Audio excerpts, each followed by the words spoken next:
अच्छा, कभी इस बात पे गौर किया है कि विज्ञान और संगीत, ये दो दुनियाएं जिन्हें हम अक्सर बिल्कुल अलग समझते हैं, वो असल में कितनी गहराई से जुड़ी हुई हैं? ये एक बहुत ही दिलचस्प सवाल है। आज हमारे पास जो स्रोत हैं, वे वाकई मेरी आंखें खोलने वाले हैं।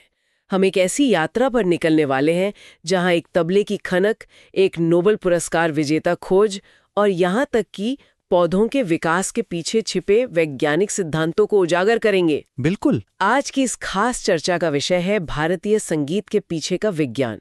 हमारे पास सीवी रमन के काम पर कुछ लेख है, मृदंगम की ध्वनि पर एक बहुत ही दिलचस्प शोध पत्र है और कुछ ऐसे अध्ययन हैं जो बताते हैं कि संगीत का हमारे दिमाग और पौधों पर क्या असर होता है। हाँ, और ये सारे स्रोत एक ही दिशा में इशारा करते हैं। सही बात है।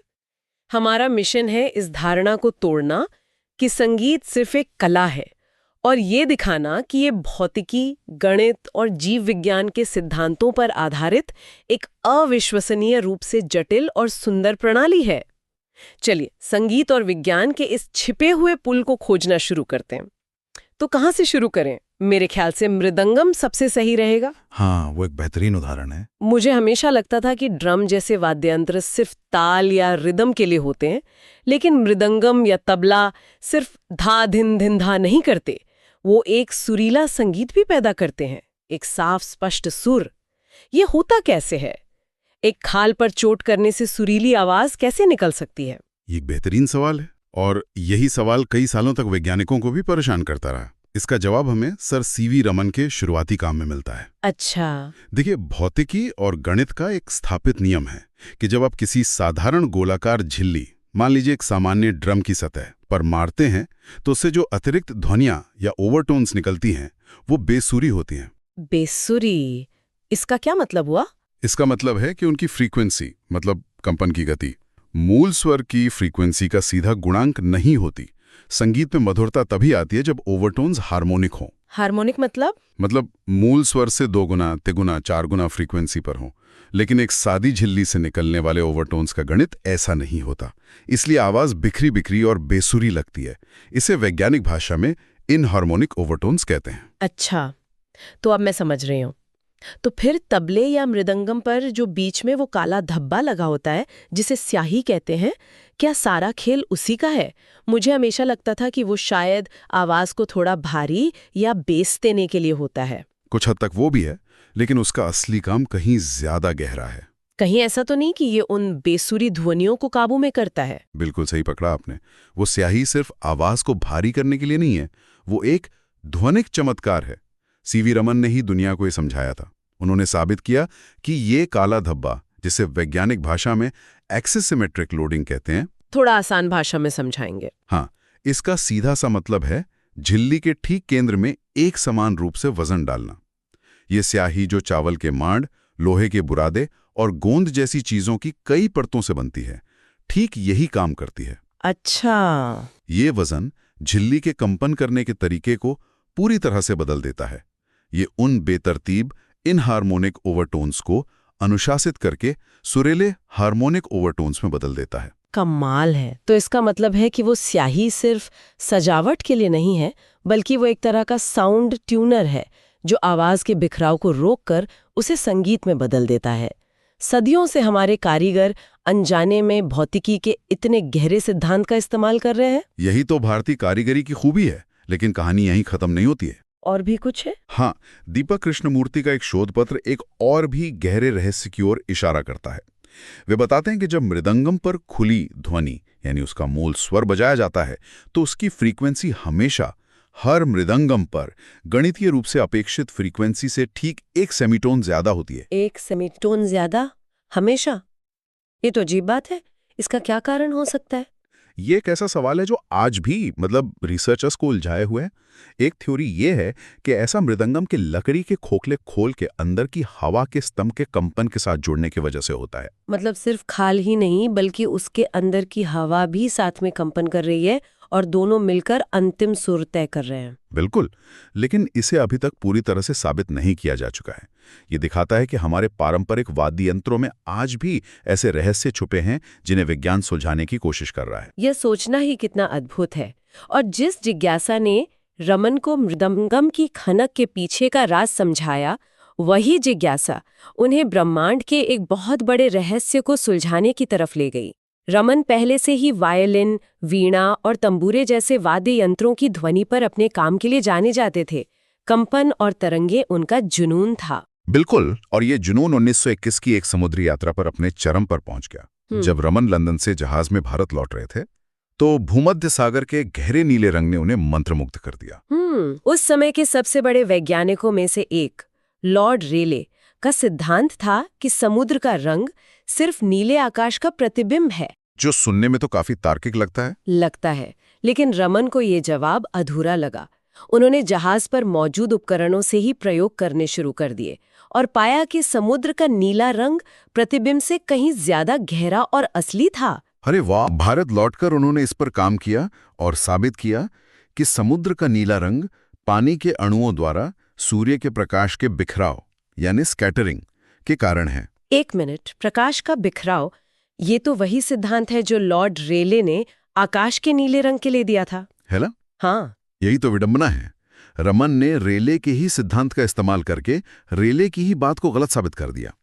रेले ने कहा था कि हवा के अणु प्रकाश को बिखेरते हैं जिससे आकाश नीला दिखता है, और रमन ने कहा कि पानी के अणु भी यही काम करते हैं जिससे समुद्र नीला दिखता है। कमाल है। प्रकाश के बिखराव के प्रति इसी जुनून ने उन्हें उनकी सबसे बड़ी खोज रमन प्रभाव तक पहुंचाया, जिसके लिए उन्हें भौतिकी का नोबेल पुरस्कार मिला। तो ये रमन प्रभाव आखिर है क्या?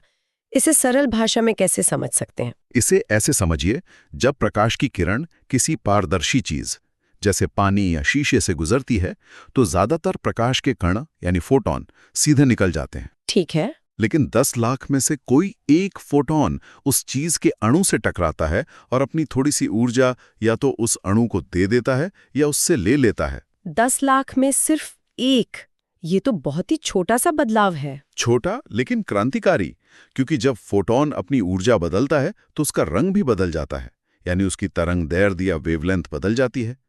इसी घटना को रमन प्रभाव कहते हैं। अच्छा। इसका महत्व यह है कि ऊर्जा में जो बदलाव होता है वो उस पदार्थ के अणु की कंपन ऊर्जा के बराबर होता है। हर अणु एक खास तरीके से कंपन करता है। ये उसका एक अनूठा फिंगरप्रिंट होता है। फिंगरप्रिंट मतलब इस मामूली से बदलाव में उस चीज की पूरी पहचान छिपी है। बिल्कुल। इस प्रभाव को मापकर आप ये बता सकते हैं कि वो पदार्थ कौन सा है, बिना उसे छुए या नष्ट किए। यही सिद्धांत आज रमन स्पेक्ट्रोस्कोपी का आधार है। एयरपोर्ट पर स्कैनर इसी से पता लगाते हैं कि किसी बोतल में पानी है या विस्फोटक। अरे वाह! ये सब एक भारतीय वैज्ञानिक की संगीत और ध्वनि के प्रति जिज्ञासा से शुरू हुआ। ये वास्तव में कंपन यानी वाइब्रेशन के विज्ञान की एक शानदार यात्रा है। तो हमने देखा कि कैसे कंपन का अध्ययन हमें अणुओं की पहचान तक ले जा सकता है। चलिए अब वापस संगीत की दुनिया में आते हैं और देखते हैं कि संगीत के मूल कंपन यानी हमारे सात सुर हमारे दिमाग और शरीर पर कैसा असर डालते हैं। हाँ, ये एक बहुत ही रोमांचक हिस्सा है। हमारे स्रोत बताते हैं कि सप्त स्वरों सा रे गा मा पा धा नी की एक खास फ्रीक्वेंसी होती है, जैसे सा की 240 हर्ट्ज और रे की 270 हर्ट्ज। दिलचस्प बात यह है कि पारंपरिक रूप से इन स्वरों की उत्पत्ति पक्षियों और जानवरों की आवाजों से मानी जाती है, सा मोर से, रे बैल से। और अब विज्ञान हमें बता रहा है कि इन स्वरों के पीछे सिर्फ कल्पना नहीं बल्कि न्यूरोसाइंस भी है। शोध से पता चलता है कि ये विशिष्ट फ्रीक्वेंसी हमारे मस्तिष्क पर सीधा और मापने योग्य प्रभाव डालती हैं। जैसे 240 हर्ट्ज यानी सा की फ्रीक्वेंसी मस्तिष्क के अलग अलग हिस्सों के बीच तालमेल यानी फंक्शनल कनेक्टिविटी को बढ़ाती है। ये दिमाग की टीम वर्क को बेहतर बनाती है, जिसका सीधा संबंध हमारी सीखने की क्षमता से है। अच्छा, और रे की 270 हर्ट्ज की फ्रीक्वेंसी? वो फ्रीक्वेंसी मस्तिष्क के दायां हिस्से यानी राइट हेमिस्फीयर को सक्रिय करती है, जो हमारी रचनात्मकता, कला और नई सोच से जुड़ा है। इसी तरह प की फ्रीक्वेंसी जो 360 हर्ट्ज है, उसे कई अध्ययनों में एक सार्वभौमिक उपचार फ्रीक्वेंसी, एक यूनिवर्सल हीलिंग फ्रीक्वेंसी माना गया है। यह तनाव और चिंता के हार्मोन कॉर्टिसोल के स्तर को कम करने में मदद करती है। वाओ! तो जब कोई गायक प पर देर तक ठहरता है और हमें जो एक शांति और ठहराव महसूस होता है, उसके पीछे एक ठोस वैज्ञानिक कारण हो सकता है। बिल्कुल, और धा यानी 400 हर्ट्ज की फ्रीक्वेंसी हमारे ध्यान केंद्रित करने की क्षमता और याददाश्त को बेहतर बनाने में सहायक है। तो ये सिर्फ 7 सुर नहीं है, ये एक तरह से हमारे दिमाग को ट्यून करने के 7 औजार हैं। दिमाग पर असर तो समझ में आता है, लेकिन अब एक और भी आश्चर्यजनक तथ्य सामने लाते हैं जो हमारे स्रोतों में है, और सच कहूं तो इस पर यकीन करना थोड़ा मुश्किल है। आप पौधों पर संगीत के प्रभाव की बात कर रही हैं? हाँ बिल्कुल, संगीत का पौधों पर प्रभाव। हाँ, ये वाकई हैरान करने वाला है, लेकिन इसके पीछे भी विज्ञान है। स्टीविया रेबाउडियाना, जिसे मीठी पत्ती भी कहते हैं, पर एक बहुत ही नियंत्रित अध्ययन किया गया। इस प्रयोग में पौधों के एक समूह को हर दिन कुछ घंटों के लिए बांसुरी और संतूर पर बजाए गए भारतीय शास्त्रीय राग सुनाए गए। अच्छा, जैसे कौन से राग? जैसे सुबह के समय राग केदार और भैरवी, हाँ। और शाम को राग बागेश्वरी। और नतीजे क्या निकले? नतीजे चौंकाने वाले थे। जिन पौधों को संगीत सुनाया गया, उनकी ऊंचाई, पत्तियों की संख्या और पत्तियों में मौजूद प्रोटीन, कार्बोहाइड्रेट और क्लोरोफिल की मात्रा उन पौधों की तुलना में काफी ज्यादा थी जिन्हें कोई संगीत नहीं सुनाया गया था। ये सुनने में तो अविश्वसनीय लगता है, लेकिन क्या हमें सुनिश्चित कर सकते हैं कि ये सिर्फ संगीत की वजह से था? हो सकता है प्रयोग के दौरान कोई और फैक्टर हो? ये बहुत जरूरी सवाल है, और इसीलिए इस अध्ययन में एक कंट्रोल ग्रुप था, यानी पौधों का एक ऐसा समूह जिसे संगीत वाले पौधों की तरह ही समान मात्रा में पानी, रोशनी और खाद दी गई, बस उन्हें संगीत नहीं सुनाया गया। अच्छा, तो दोनों समूहों के बीच एकमात्र अंतर संगीत का था? बिल्कुल, इसलिए हम कह सकते हैं कि ये प्रभाव संगीत की वजह से ही था। फिर भी पौधे संगीत पर प्रतिक्रिया कैसे कर सकते हैं? उनके पास कान तो होते नहीं। उनके पास कान नहीं होते, लेकिन वे कंपन को महसूस कर सकते हैं। माना जाता है कि पौधों में मैकेनो सेंसिटिव चैनल होते हैं जो ध्वनि तरंगों के दबाव और कंपन को महसूस कर सकते हैं। और ये कोई नई बात नहीं है। 1973 में डोरोथी रेटालेक ने कुछ मशहूर प्रयोग किए थे। उन्होंने पाया कि पौधे भारतीय शास्त्रीय संगीत और जैज की ओर झुकते थे, लेकिन तेज रॉक संगीत से दूर हटते थे, जैसे वे उससे बचने की कोशिश कर रहे हों। तो इसका मतलब है कि पौधों का भी अपना म्यूजिक टेस्ट होता है। शायद मेरे घर के पौधों को मेरा प्लेलिस्ट पसंद नहीं आ रहा, तभी वो ठीक से बढ़ नहीं रहे। हो सकता है, लेकिन मजाक से हटकर ये इस बात को स्थापित करता है कि सिर्फ ध्वनि नहीं, बल्कि ध्वनि का प्रकार, उसकी लय और हार्मोनिक्स भी मायने रखते हैं। भारतीय शास्त्रीय संगीत हार्मोनिक रूप से बहुत समृद्ध होता है। शायद यही बात पौधों को पसंद आती है। तो हमने मृदंगम की हार्मोनिक ओवरटोन से बात शुरू की, और अब हम पौधों पर संगीत के असल तक आ गए हैं। इन सब बिंदुओं को जोड़ने के लिए तानपुरे से बेहतर क्या हो सकता है? तानपुरा। तानपुरा एक ऐसा वाद्य यंत्र है जो न तो कोई धुन बजाता है और ना ही ताल देता है। ये सिर्फ एक ड्रोन, एक लगातार गूंज पैदा करता है। फिर भी इसके बिना भारतीय शास्त्रीय संगीत अधूरा है। इसका वैज्ञानिक महत्व क्या है? तानपुरा भारतीय शास्त्रीय संगीत की आत्मा है। यह श्रुति प्रदान करता है, यानी वो आधार स्वर जिस पर पूरा संगीत टिका होता है। आमतौर पर इसे गायक के लिए सा और पा पर सेट किया जाता है। हाँ, लेकिन ये सिर्फ एक साधारण पिच का रेफरेंस देने वाला यंत्र नहीं है। इसका असली रहस्य इसके पुल यानी ब्रिज के डिजाइन में है, जिसे जवारी कहते हैं। जवारी, ये क्या चीज है? जवारी वो हड्डी या लकड़ी का टुकड़ा है जिसके ऊपर से तार गुजरते हैं। इसे बहुत ध्यान से घिसा और सेट किया जाता है। इसकी सतह पूरी तरह सपाट नहीं होती, बल्कि थोड़ी घुमावदार होती है। अच्छा, इस वजह से तार उस पर सपाट नहीं टिकता, बल्कि उसे हल्के से छूते हुए गुजरता है और कंपन करते समय उस पर बार बार बहुत तेजी से टकराता है। अच्छा, तो ये एक साफ सुथरा संपर्क नहीं है? नहीं, और ये इसका जादू है। इस विशेष संपर्क की वजह से जब तार कंपन करता है तो वो सिर्फ अपनी मूल फ्रीक्वेंसी ही नहीं, बल्कि उसके साथ साथ ढेर सारी प्राकृतिक और सुरीली ओवरटून्स का एक इंद्रधनुष पैदा करता है। वाह! ये ऐसा है जैसे पानी पर फेंका गया सपाट पत्थर एक बार टप करके डूबने के बजाय कई बार उछलता हुआ टप टप टप टप करता है। जवारी तार के साथ ठीक यही करती है, जिससे एक साधारण टन की आवाज एक गहरी गूंज में बदल जाती है। ओह, तो इसका मतलब ये है कि तानपुरा एक एकल नोट नहीं, बल्कि एक जटिल और लगातार गूंजने वाला हार्मोनिक क्षेत्र, एक रेजोनेंट हार्मोनिक फील्ड बना रहा है। बिल्कुल सही। और यही गुंजायमान क्षेत्र गायक के लिए एक ध्वनिक वातावरण बनाता है। ये सिर्फ उनके कानों को सुर में स्थिर रहने में मदद नहीं करता, बल्कि उनकी आवाज के साथ मिलकर अनुनाद यानी रेजोनेंस पैदा करता है। जब गायक सही सुर लगाता है तो उसकी आवाज तानपुरे की गूंज के साथ मिलकर और खिल उठती है। वाह! यह गायक को श्रुति शुद्धम यानी स्वरों की सटीक शुद्धता प्राप्त करने में मदद करता है। और ये वापस हमारी शुरुआती बात से जुड़ता है कि संगीत की मधुरता और गहराई के लिए हार्मोनिक ओवरटोन्स का होना कितना जरूरी है, चाहे वो मृदंगम की स्याही से पैदा हो या तानपुरे की जवारी से। तो आज की चर्चा को अगर समेटें तो हमने एक ड्रम की भौतिकी से अपनी यात्रा शुरू की, जो हमें प्रकाश पर एक नोबेल विजेता खोज तक ले गई।